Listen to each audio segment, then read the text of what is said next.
Hi, it's Nero Pensioner here. I just thought I'd talk to you today about my Evec charger. So we're just on our way out to the car and the charger, and we'll have a wee chat about that. Okay, I'll see you there. It's a beautiful bright day here in West Lothian where I am. As any of you who've watched my first video know, this is just my second video, so I hope if you're watching this as for the first time, that just maybe cut me a wee bit of slack. I'm not, I've never done this thing before.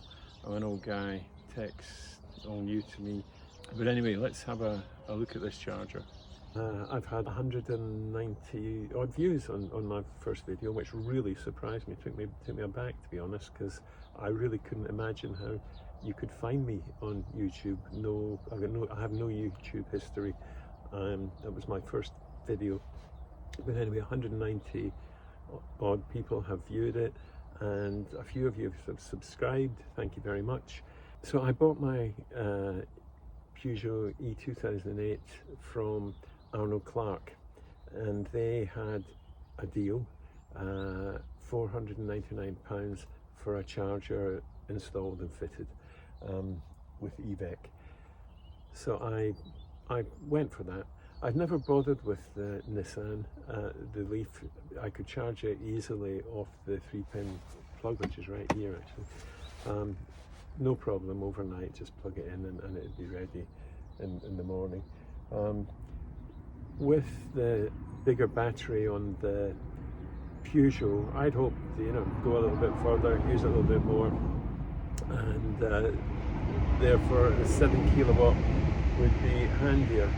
I also wanted to take it, so with a train going past at the back of the garden, a car going by at the front. At the back of my garden is the main line between Glasgow and Edinburgh.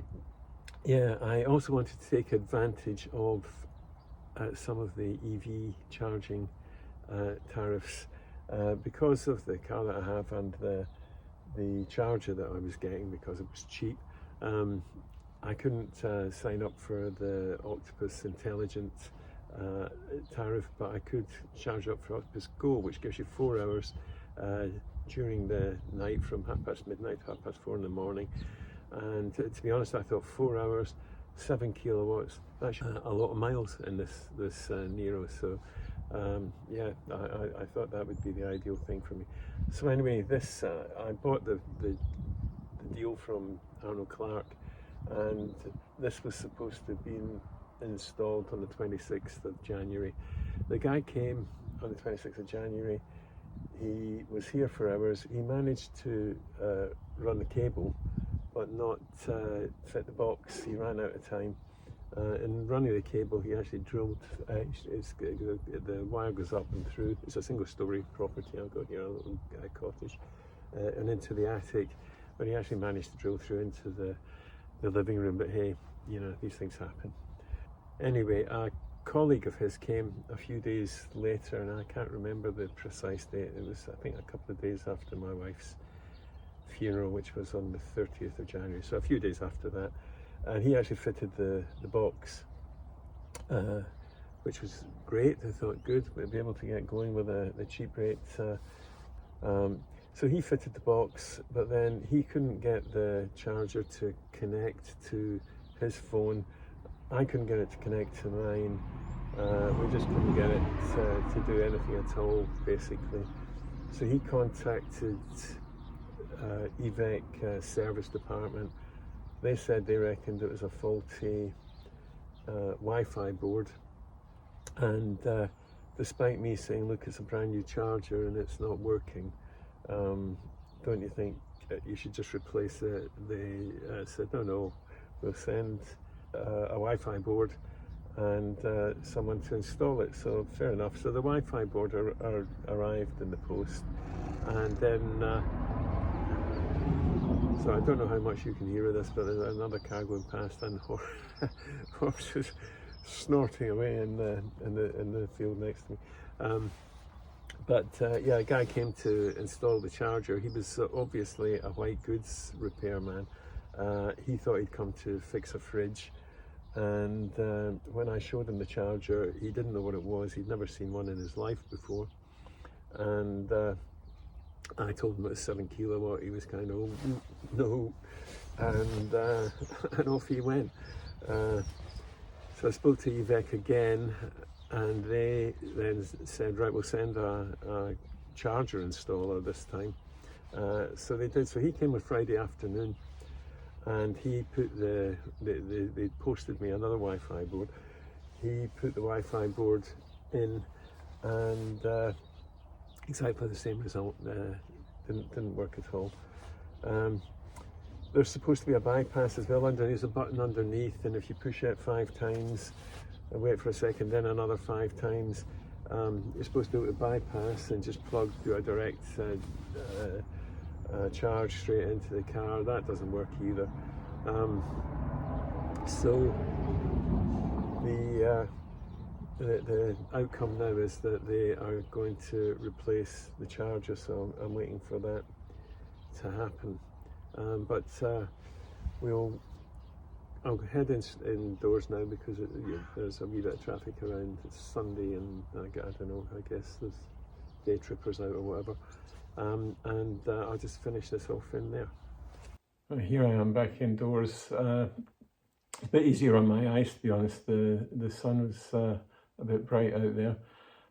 I just want to say thanks again to everyone who watched my first video. I was really surprised by how many. I didn't expect any views, to be honest. So thanks again. I know I'm not a slick presenter. I just want to give my honest views about things. I think, you know, when Tim Berners-Lee invented the internet, that was really his idea for it, was that it would be a method for free communication across the world, sharing information that was kind of a benefit to each other. And I hope that what I put on here is like that. I'm going to do subjects other than just the car that I think are also quite important, and hopefully you know, the people who are not particularly car orientated might find those of value.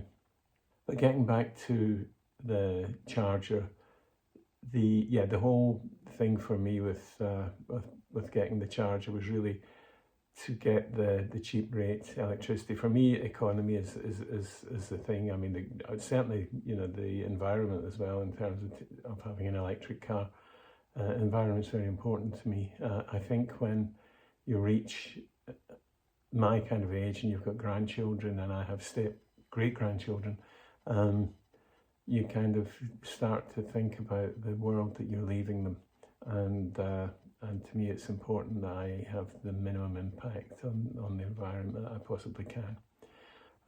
But yeah, going back to the charging, my idea was to be able to have time charging, so I could charge at 7 kilowatts for just those 4 hours.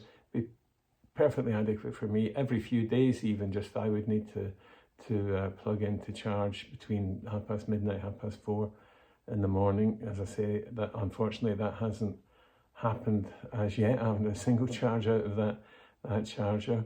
But that's you know, watchful waiting. We'll see what happens with that, and I will let you know when it does happen.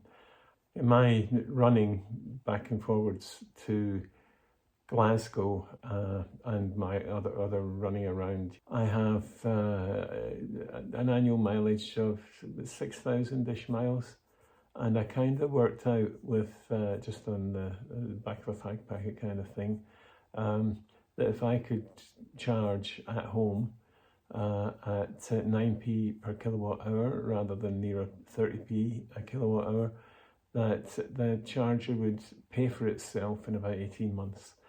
So that was one of the rationales for that, and then from there on in, it's money in my pocket, you know, which is always welcome. Yeah, so when the charger is up and running, we'll see how that works out, and as I say, I will let you know.